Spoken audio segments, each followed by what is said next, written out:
NABARD grade A 2025 के लिए expected date क्या है नोटिफिकेशन का, यानी नोटिफिकेशन कब आ सकता है, फेज 1 कब होने वाला है, फेज 2 कब होने वाला है, और नंबर ऑफ वैकेंसीज कितना रहने वाला है।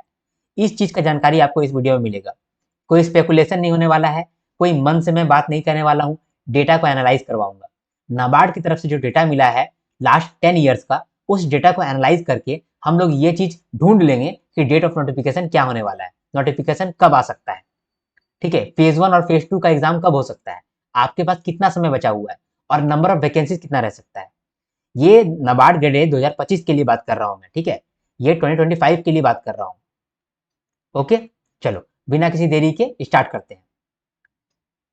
पहले मैं आपको डेटा को एनालाइज करवाऊंगा, फिर मैं आपको समझा दूंगा कि डेट ऑफ नोटिफिकेशन क्या होने वाला है, फेज 1 कब होने वाला है, और फेज 2 कब होने वाला है, और नंबर ऑफ वैकेंसीज कितना रहने वाला है।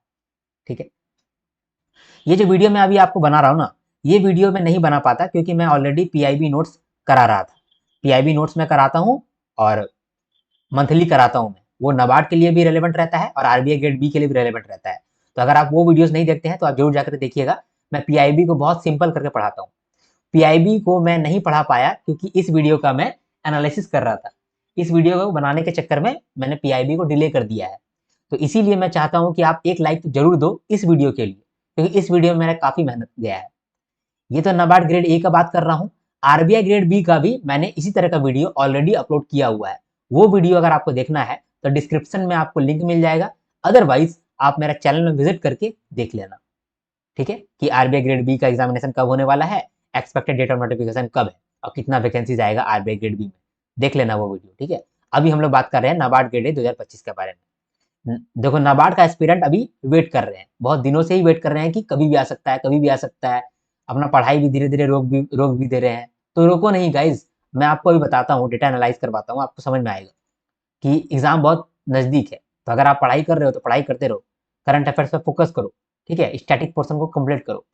चलो, अभी हम लोग लॉजिकल एनालिसिस देखते हैं कि एग्जामिनेशन कब हो सकता है। सबसे पहले 2016 से लेकर के हम लोग डेटा देखेंगे कि कब नोटिफिकेशन आया, एप्लीकेशन डेट कब चालू हुआ, फेज 1 कब हुआ, फेज 2 कब हुआ, रिजल्ट कब आया, और उसके बाद फिर कितना समय के बाद अगला नोटिफिकेशन आया। इस चीज को हम लोग समझेंगे। लेकिन सबसे पहले हम लोग वैकेंसीज को देख लेते हैं कि ओवर द ईयर्स वैकेंसीज किस तरह का रहा है नाबार्ड के अंदर। तो नाबार्ड के अंदर जर्नलिस्ट पोस्ट भी रहता है और स्पेशलाइज्ड पोस्ट भी रहता है, जैसे कि लीगल, ठीक है, आईटी। तो स्पेशलाइज्ड पोस्ट भी रहता है, जर्नलिस्ट पोस्ट भी रहता है। तो हम लोग यहाँ पर जर्नलिस्ट पोस्ट के बारे में स्पेसिफिकली वैकेंसीज देखेंगे, है ना। तो यहाँ पर देखो 2016 में 100 वैकेंसीज आया था, और इसमें से 50 जो था वो जर्नलिस्ट पोस्ट था। इसके बाद 2017 में 91 वैकेंसीज आया था, जिसके अंदर 46 जो था वो जर्नलिस्ट पोस्ट था, बाकी स्पेशलाइज्ड पोस्ट था। 2018 का बात करें तो 92 वैकेंसीज था, जिसके अंदर 46 जर्नलिस्ट पोस्ट था। 2019 का बात करें तो 79 वैकेंसीज था, इसके अंदर 41 जर्नलिस्ट वैकेंसीज था।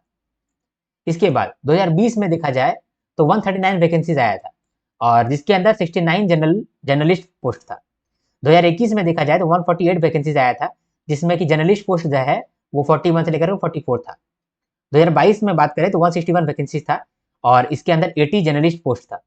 2023 का बात करें तो 150 वैकेंसीज था और 77 जनरल पोस्ट था।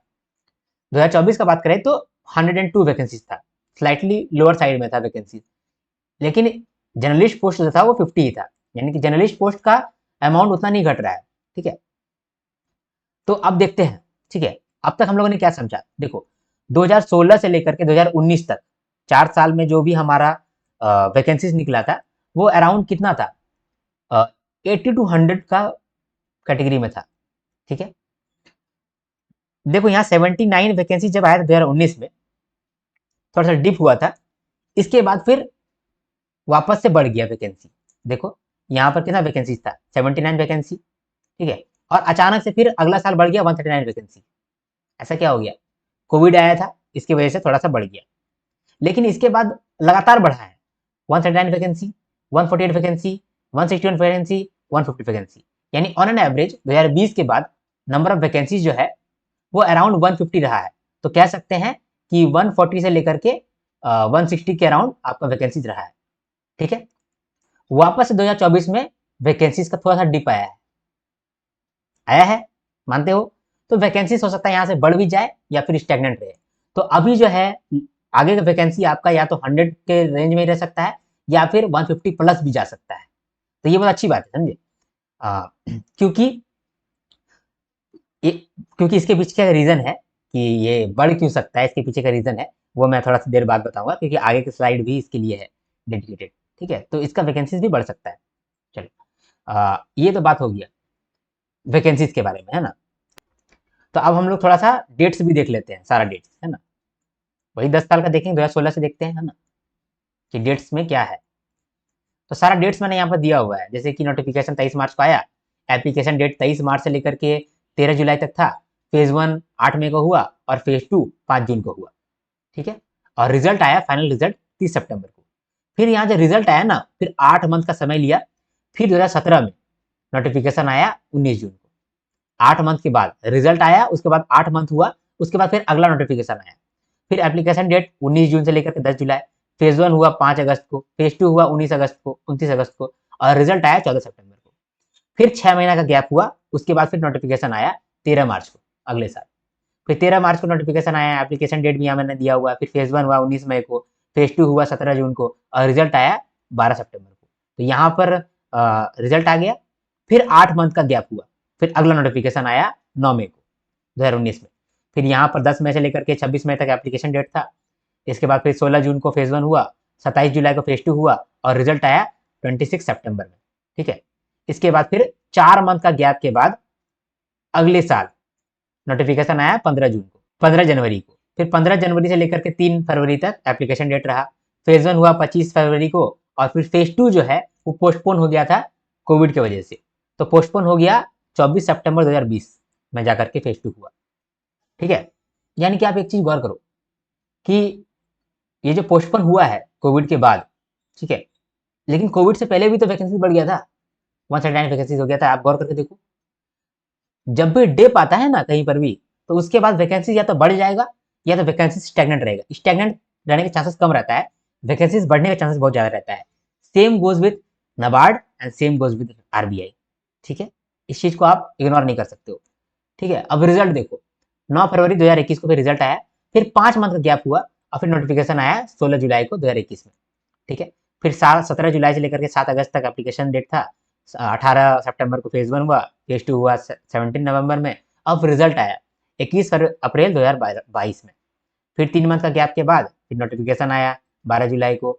ठीक है, एप्लीकेशन डेट हुआ, फिर फेज 1 हुआ 7 सितंबर में, फिर फेज 2 हुआ 29 अक्टूबर में, फिर रिजल्ट आया। फिर 6 मंथ का गैप हुआ, और फिर 2023 में 1 सितंबर में नोटिफिकेशन आया। फिर एप्लीकेशन डेट हुआ, और फिर फेज 1 हुआ। ठीक है, फिर फेज 2 हुआ, फिर रिजल्ट आया। फिर 5 मंथ का गैप के बाद 2024 में फिर नोटिफिकेशन आया, फिर एप्लीकेशन डेट हुआ, फेज 1 हुआ, फेज 2 हुआ, रिजल्ट आया। ठीक है, अभी कितना मंथ यहाँ पर बचा हुआ है नेक्स्ट वैकेंसीज का नोटिफिकेशन आने में। ठीक है, समझ लिया आप। तो ये डेटा है, मैंने अपने माथे के बलबूते नहीं बताया कुछ, मतलब ऐसा नहीं बोला कि कुछ ला करके कुछ भी दे दिया, आपको नहीं दिया, डेटा है, भरोसा कर सकते हो। ठीक है, अब आगे बात करते हैं। ये तो डेटा था, अब एनालाइज कराएंगे। देखो, ये है आपका नोटिफिकेशन डेट, सारे ईयर्स का नोटिफिकेशन डेट मैंने यहाँ पर दिया हुआ है। ठीक है, अब फेज 1 डेट भी मैंने यहाँ पर दिया हुआ कि फेज 1 कब हुआ था। ठीक है, और फेज 2 कब हुआ था, एक बार पोस्टपोन हो गया था, वो भी मैंने यहाँ दे दिया। ठीक है, अब इन सारे डेट्स को देख करके थोड़ा एनालाइज करके एक्सपेक्टेड डेट क्या निकल रहा है। एक्सपेक्टेड डेट निकल रहा है 18 से 25 अगस्त। ठीक है, 2025 का नोटिफिकेशन डेट 18 से 25 अगस्त हो सकता है। ठीक है, ये बेस्ड ऑन डेटा एनालिसिस है। भरोसा नहीं हो रहा है तो यहाँ पर करके दिखाता हूँ मैं आपको। यहाँ पर देखो कितना समय लेता है, रिजल्ट के बाद कितना समय लेता है। 8 मंथ लेता है, 6 मंथ लेता है, 8 मंथ लेता है, 4 मंथ लेता है। ठीक है, 5 मंथ लेता है, 3 मंथ लेता है, 6 मंथ लेता है, 5 मंथ लेता है। ठीक है, तो यहाँ पर आप एक चीज नोटिस करो, 8 मंथ, 6 मंथ, 8 मंथ, ये बहुत पुराना डेटा हो गया ना, 2016, 17, 18। इस पे हम लोग नहीं सोच सकते हैं कि इतना ही समय वापस से ले लेगा। 8 मंथ, 6 मंथ, 8 मंथ, ये बहुत भारी समय है, इतना नहीं हो सकता है। 2019 के बाद थोड़ा सा आप देख सकते हैं कि चलो 4 मंथ हुआ है। ठीक है, इसके बाद देखो 5 मंथ हुआ है, फिर 3 मंथ हुआ है, 6 मंथ हुआ है, 5 मंथ हुआ है। तो ऑन एन एवरेज ना 5 मंथ ले रहा है। ठीक है, और अगर शॉर्ट में कर देगा तो 4 मंथ ले लेगा, और बहुत डिले कर देगा तो 6 मंथ ले लेगा। ठीक है, तो आप यहाँ पर ये समझ सकते हैं कि मिनिमम 4 मंथ ले सकता है, लेकिन मिनिमम उतना भी श्योरिटी नहीं है कि मिनिमम हो सकता है। आप 5 मंथ लेकर के चलो, 5 मंथ एवरेज है, ठीक है? 5 ही मंथ है, 5 मंथ ही एप्रोप्रिएट दिख रहा है। 5 मंथ के बाद ही आपका नोटिफिकेशन आ सकता है। तो 24 फरवरी से 5 मंथ और ले लो, तो 24 मार्च, 24 अप्रैल, 24 मई, 24 जून, 24 जुलाई, ठीक है? और 24 अगस्त। 24 जुलाई में आपका एग्जामिनेशन का नोटिफिकेशन आ सकता था, ठीक है? 24 जुलाई। लेकिन अगर डिले होता भी है तो 6 मंथ, ठीक है? इसके बाद 24 जुलाई के बाद आ जाएगा आपका, मतलब ये 24 अगस्त, ठीक है? तो अगर आप देखोगे तो 24 जुलाई से लेकर के 24 अगस्त तक में आपका नोटिफिकेशन आ सकता था, ठीक है? लेकिन जुलाई तो भी एंड हो गया। तो अभी मोस्ट प्रोबेबली जो टाइमिंग है, जो बेस्ट टाइमिंग है, वो 18 से 25 अगस्त है, क्योंकि बीच में अभी आपका 15 अगस्त भी आने वाला है, ठीक है? तो 15 अगस्त के बाद ही आपका नोटिफिकेशन आने के चांसेस है, ठीक है? क्योंकि कुछ एडमिनिस्ट्रेटिव काम भी रहता है, तो आप 18 से 25 अगस्त एक्सपेक्ट कर सकते हो, ठीक है? हाँ, ये हो गया आपका, ठीक है? अब फेज वन का बात कर लेते हैं। देखो फेज वन में आपका ना कितना डिले रहता है, मोस्टली 35 टू 45 इतना डेज का गैप रहता ही है। ऑन एन एवरेज देखा गया है कि इतना गैप रहता ही है। तो उस बेसिस पे मैंने यहाँ पर एक्सपेक्टेड फेज वन डेट दिया है 25 से लेकर के 30 सितंबर तक। इसके पीछे और थोड़ा सा एनालिसिस था, मैं सारा एनालिसिस को आपके सामने प्रेजेंट नहीं कर रहा हूँ, ठीक है? नहीं तो आपका दिमाग घुच कर जाएगा, ठीक है? चलो ये हो गया। इसके बाद फेज वन का जब भी होता है ना एग्जामिनेशन, उसके बाद 35 से 40 दिन के बाद आपका फेज टू हो जाता है, ठीक है? 35 से 45 डेज के बीच में फिर आपका फेज टू हो जाता है। तो उसका एक्सपेक्टेड डेट मैंने यहाँ पर दिया है 1 नवंबर से लेकर 10 नवंबर तक, ठीक है? तो आपके पास बहुत समय नहीं है, समय है लेकिन बहुत समय नहीं है। इस हिसाब से आप अपना मैनेज कर लो, ठीक है? रफ एस्टिमेशन क्या है? एक्सपेक्टेड डेट ऑफ नोटिफिकेशन हो गया आपका 18 से 25 अगस्त तक, कभी भी आ सकता है। Expected date of phase one examination 25 से 30 सितंबर कभी भी आ सकता है। और expected date of phase two examination 1 से 10 नवंबर में आ सकता है, ठीक है? तो एक्सपेक्टेड डेट ऑफ नोटिफिकेशन आपको मालूम चल गया, expected date of phase one and phase two ये मालूम चल गया। अब मैं आपसे रिक्वेस्ट करूंगा कि आप एक लाइक जरूर दो, क्यों मैं आपको बार बार बोलता हूँ कि ये एनालाइज करने में मेरा पूरा हालत खराब हो जाता है। मैं जो आपको पढ़ा रहा हूँ पीआईबी का नोट्स, वो पीआईबी का नोट्स मैंने अभी रोक दिया है, 2 दिन से मैंने रोक दिया है, क्योंकि मुझे ये जो आपको परेशानी हो रहा है इस परेशानी से निकालना था, ठीक है? ठीक है, समझ में आया आपको? तो एक लाइक मैं जरूर चाहूंगा आपसे, एक लाइक जरूर दो आप मुझे। चलो थैंक यू बोल दिया मैंने। एक चीज मैंने आपको नहीं बताया, वैकेंसीज, हाँ वैकेंसीज बता दिया ना आपको शायद। एक्सपेक्टेड नंबर ऑफ वैकेंसीज मैंने नहीं बताया आपको, यहाँ बताता हूँ। एक्सपेक्टेड नंबर ऑफ वैकेंसीज क्या रहेगा, देखो इसके पीछे थोड़ा सा लॉजिक आप समझो। देखो अभी तो जो ट्रेंड दिख रहा है वो 100 से लेकर के 110 के बीच में ट्रेंड दिख रहा है, ठीक है? इस बीच में ही मिनिमम तो रहेगा ही, इतना इतना आएगा ही, लेकिन ज्यादा आ सकता है, ठीक है? मैं ऐसा सोचता हूँ कि 150 के अराउंड आपका नोटिफिकेशन दिख सकता है। कारण क्या है? कुछ रिटायरमेंट्स हो रहा है, होता ही रहता है, उसका तो कोई बात नहीं, रिटायरमेंट तो होता रहता है। लेकिन कुछ प्रमोशंस भी होगा, ठीक है? किनका प्रमोशंस होगा, बताता हूँ किनका प्रमोशन होगा। यहाँ पर आप देखो, जो आप यहाँ पर देख पा रहे हो 2016 में जो लोग आए थे, यहाँ पर देखो, यहाँ इसमें 2016 में 100 वैकेंसीज आया था, 2017 में 91 वैकेंसीज आया था, 2018 में 92 वैकेंसीज आया था, 2019 में 79 वैकेंसीज आया था। इनका प्रमोशन होगा तो आपका जो सीट है वो थोड़ा सा खाली हो जाएगा, ठीक है? इसके बाद इनमें से कुछ लोग जो हैं वो, कुछ लोग आरबीआई में भी गए होंगे, तो उनकी वजह से भी कुछ सीट्स आपका खाली होगा।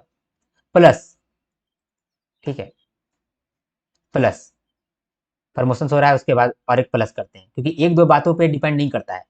दूसरा बात क्या है कि एग्रीकल्चर में जो मॉनिटरिंग है सिस्टम बढ़ रहा है, ठीक है? तो मॉनिटरिंग ऑफ एग्रीकल्चर और रूरल डेवलपमेंट, ठीक है? रूरल डेवलपमेंट जो है, रूरल एरियाज में आपका बैंकिंग सिस्टम भी बढ़ रहा है और रूरल एरियाज में बहुत सारा टेक्नोलॉजी आ रहा है, तो इसमें मॉनिटरिंग भी बढ़ रहा है। प्लस देखो ये सब बैकएंड का एनालिसिस है, इसलिए मुझे याद करने में टाइम लग रहा है, ठीक है? रूरल एरियाज में हो गया, प्रमोशंस हो गया, रिटायरमेंट्स हो गया, और हाँ, एक होता है इंटरनल प्रमोशन। तो जैसे मान लो कि ग्रेड ए वाला ग्रेड बी में गया होगा, ठीक है, और जाने वाला है क्योंकि प्रमोशन वगैरह होगा, तो ग्रेड ए वाला ग्रेड बी में जाएगा, तो ग्रेड ए का सीट खाली हो जाएगा। तो आप ऐसा कहोगे कि सर असिस्टेंट लेवल वाला ऊपर नहीं आएगा क्या? हाँ, असिस्टेंट लेवल वाला तो ऊपर आएगा, लेकिन नहीं, असिस्टेंट वाला जो है ना, वो इन लोग का असिस्टेंट्स बहुत ज़्यादा नहीं है। सपोर्टिंग वर्क के लिए फिर ज़रूरत पड़ता है इनको, लेकिन बहुत ज़्यादा इनके पास असिस्टेंट लेवल में लोग नहीं है। तो असिस्टेंट लेवल पे आएंगे, और अगर वो प्रमोट भी होते हैं ग्रेड ए में, इसके बावजूद ग्रेड ए में थोड़ा सा पोजीशन आपका रहेगा।